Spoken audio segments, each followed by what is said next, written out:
Chers amis, bonjour et salam alaikum et bienvenue dans cours arabe littéraire pour débutants. Dans la première leçon, on a vu l'alphabet en général. Dans la deuxième leçon, première partie voyelle courte, deuxième partie voyelle longue. Aujourd'hui, ce sera la troisième partie consacrée aux voyelles. Et puis, on va passer à autre chose dans la prochaine vidéo. Donc, cette leçon, c'est une leçon complémentaire, une leçon bonus, parce qu'il y a d'autres choses, d'autres petits trucs à savoir. Ce sont tanwin,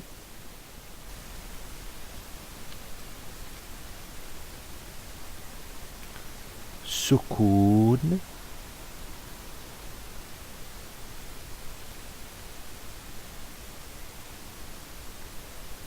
shadda.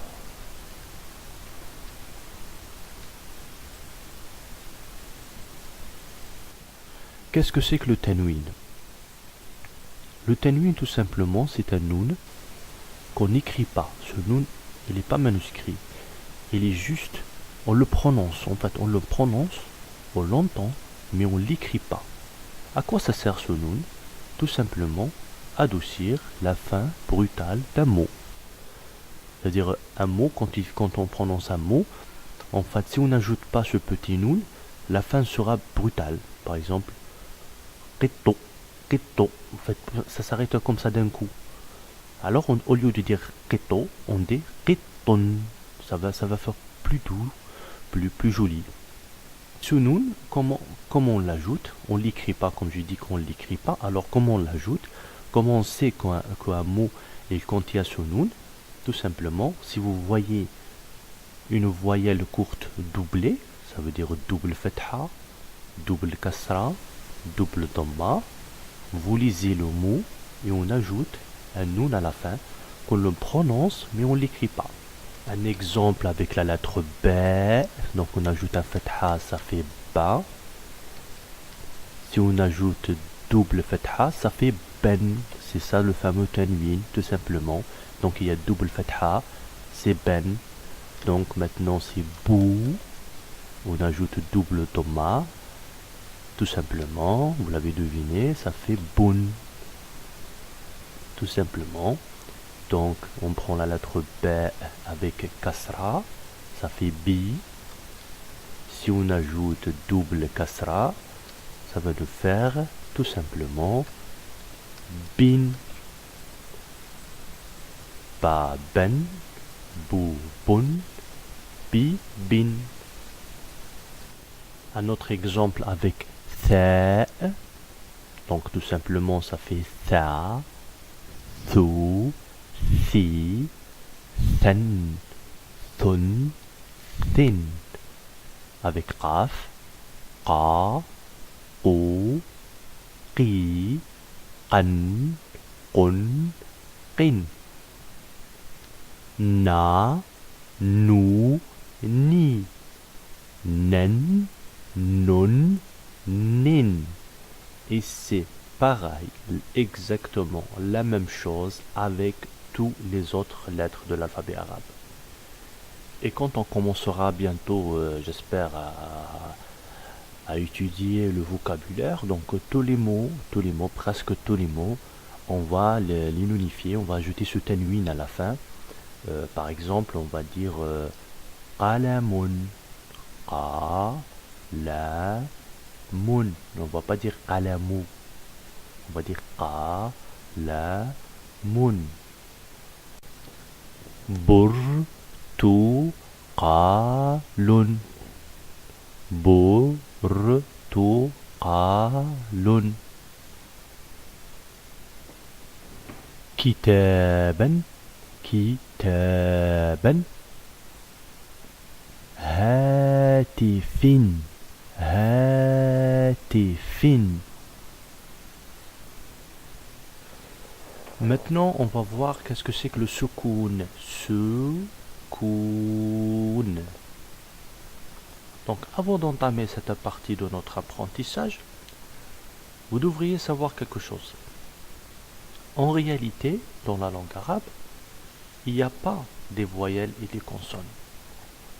Bien sûr, dans ce cours et peut-être dans d'autres vidéos sur Internet, vous allez entendre ce terme, voyelle courte, voyelle longue, etc. Mais en réalité, ce qu'on a fait, c'est juste adapter le vocabulaire et adapter les règles de la langue française sur la langue arabe pour comprendre, pour faciliter l'apprentissage. Mais dans la langue arabe, en réalité, il y a des lettres, c'est les lettres de l'alphabet, 28 lettres avec les hamza, lettres spéciales, et il y a des mouvements et un arrêt. Et il y a des mouvements et un arrêt. Les mouvements, tout simplement, ce sont ce qu'on appelle et ce qu'on a appelé dans ce cours les voyelles courtes et les voyelles longues. L'arrêt, c'est le soukoun. On va prendre un exemple d'un mot français, mais on va faire le contraire. On va appliquer les règles de la langue arabe sur ce mot français pour bien assimiler et pour bien comprendre ce que je suis en train de vous expliquer. On va prendre par exemple le mot français consultation.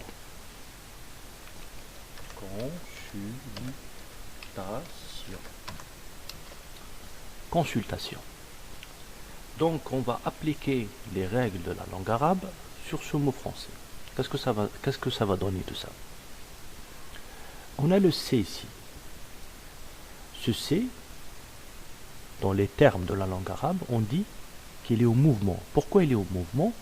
Parce que il y a un O ici, une voyelle. Il y a une voyelle. Et cette voyelle, elle va rendre le C au mouvement. Et le C, son mouvement, maintenant, c'est quoi? C'est Ko. S'il y avait un A, son mouvement, il y aura K. Ce sera K. Voilà, donc, le C, il est au mouvement, parce qu'il y a une voyelle. Mais le N, il n'y a pas de voyelle ici. Donc, en arabe, on dit, il est en arrêt. On dit qu'il est soukoun. Ça veut dire qu'il ne bouge pas. Il est soukoun. Et ce soukoun, qu'est-ce qu'il va faire? Quand il n'y a pas de voyelle, il va faire tout simplement n.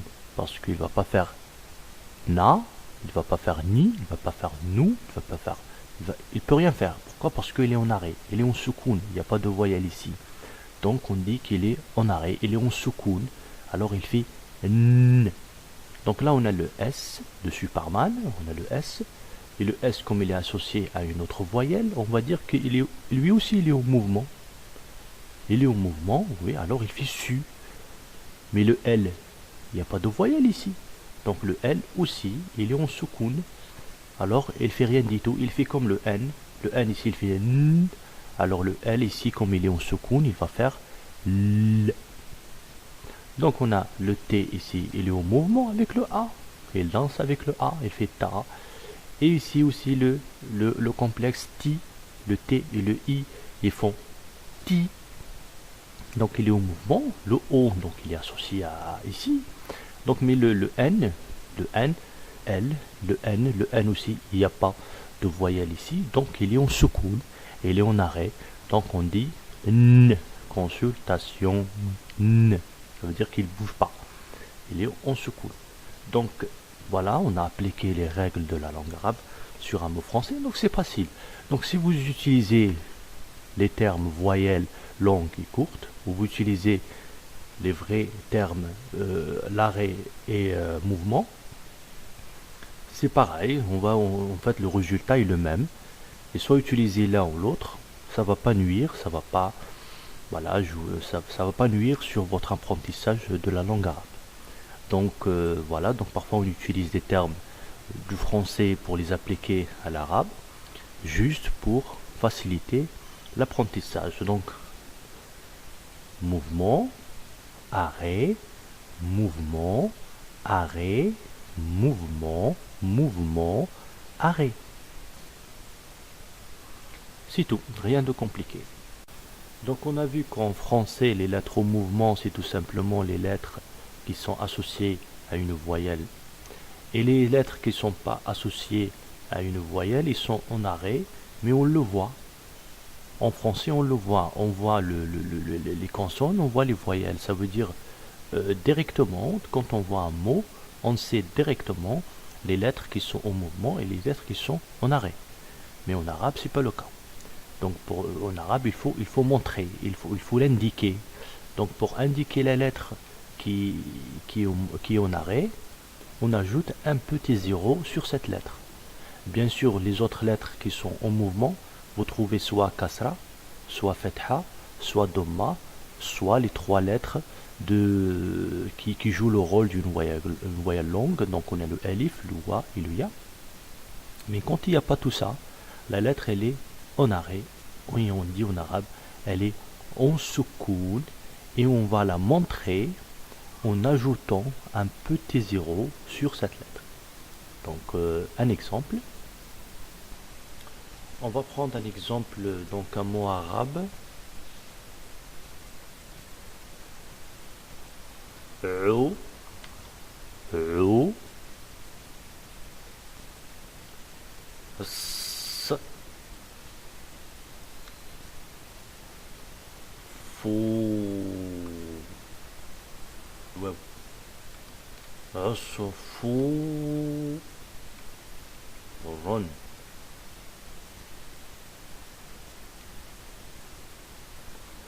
Donc, on a le E avec un domma, ça veut dire il est en mouvement. On a S, donc là le S, il est en soukoun, donc on ajoute un petit zéro sur S. Après on a le Fa, il est associé à une lettre Wew qui dans ce mot-là, elle joue le rôle d'une voyelle longue. Ça fait os, fou,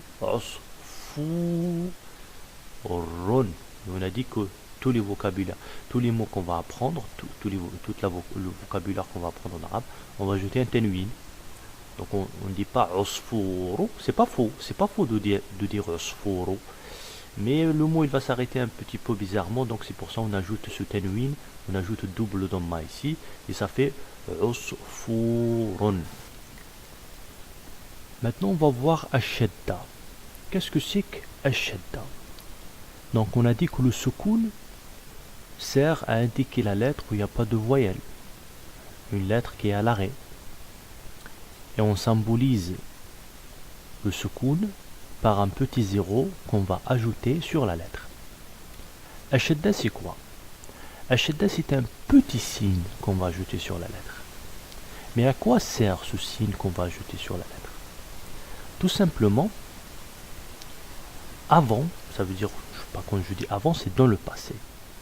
De le passé, certains mots en arabe, pour les écrire, on tombe parfois sur une exception. Cette exception, c'est quoi?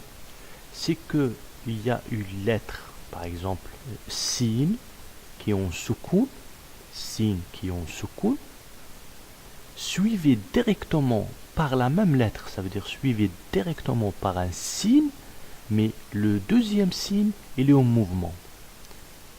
Alors, la prononciation, elle est un peu bizarre. Ça veut dire, on prononce ça en même temps. Ça veut dire, le signe qui est en soukoun, ça veut dire en arrêt, qui va rencontrer un signe qui est en mouvement, et ça fait ça. Alors, ce qu'ils ont fait, ils ont associé cette lettre, ils l'ont rendue une seule lettre, et pour montrer que avant c'était deux lettres, soukoun et mouvement, soukoun et haraka, arrêt et mouvement, on a ajouté le petit shedda dessus, sur la lettre. Juste pour montrer que avant ça s'écrivait de telle manière, et aujourd'hui, on a associé les deux lettres, ils sont devenus une seule lettre, et on symbolise ça par une petite shedda sur cette lettre. Exemple. Donc on va prendre un exemple avec le mot Shamsun. Donc je ne sais pas si l'image est claire. Donc c'est soleil. Shamsun. Donc j'ajoute un shedda sur le shin. J'ajoute aussi un fatha pour faire sha. Maintenant le mime, m, sha, m. Ça veut dire qu'il y a un soukoun, donc on ajoute le soukoun. la lettre elle est en arrêt. Sin à la fin, shamsun. Donc sous, j'ajoute un dhamma pour faire sous. Et comme on a dit que au préférable, toujours mettre un tanwin, donc on va mettre shamsun, shamsun. Donc il y a le shadda sur le shin au début. Voilà. Donc ça veut dire quoi? Le mime, bien sûr, là il est en soukoun. Là ça veut dire quoi tout ça? Ça veut dire que avant, donc Shamsun s'écrivait de cette manière. Donc on va voir la manière, comme on écrivait Shamsun au début, donc ça veut dire dans le passé. Dans le passé. On utilise toujours d'ailleurs cette technique, écrire les deux lettres en même temps. On l'utilise toujours dans certains cas, dans ce qu'on appelle la grammaire spécifique, c'est une grammaire spécifique au poème. Donc ça, on va pas voir ça. Donc regardez, donc on a sh avec un chat, donc il y a une lettre en soukoun qui a rencontré sa sœur jumelle, mais elle est en mouvement. On a chat qui a rencontré le chat. Donc la prononciation chat, donc voilà. Donc il y a les deux, quand il y a les deux ensemble comme ça, même le mot il est bizarre. Regardez, donc il est un peu bizarre. Donc ce qu'on va faire, donc ce qu'ils ont fait, les savants de la langue arabe, ils ont supprimé une chine, ils ont ajouté un shedda. Donc ça signifie quoi? Donc on va lire le mot normal. On va le lire, c'est comme s'il n'y a pas shedda du tout. On va lire shamsun. Normal, et la shedda elle se fait elle-même. Shamsun. Shamsun. Donc maintenant on l'écrit shamsun comme ça. Et après c'est pareil pour toutes les lettres. Si vous voyez par exemple le shedda sur LM, shedda sur LM, ça veut dire qu'avant on écrivait deux lem dans ce mot-là, avec lem shedda, on écrivait ce mot avec deux lem, un lem qui est en soukoun, en arrêt, et un lem qui est en mouvement. Voilà, haraka. Donc si vous trouvez un shedda sur un ba, sur un ba, ça veut dire que avant on écrivait ce mot avec deux bas, un bas qui était au soukoun, qui était à l'arrêt, et un autre qui était au mouvement avec fatha ou dhamma, etc. Donc j'espère que le cours d'aujourd'hui est clair pour vous. Si vous avez des difficultés à comprendre quelque chose, un truc comme ça, n'hésitez pas à laisser des messages sur ou un commentaire.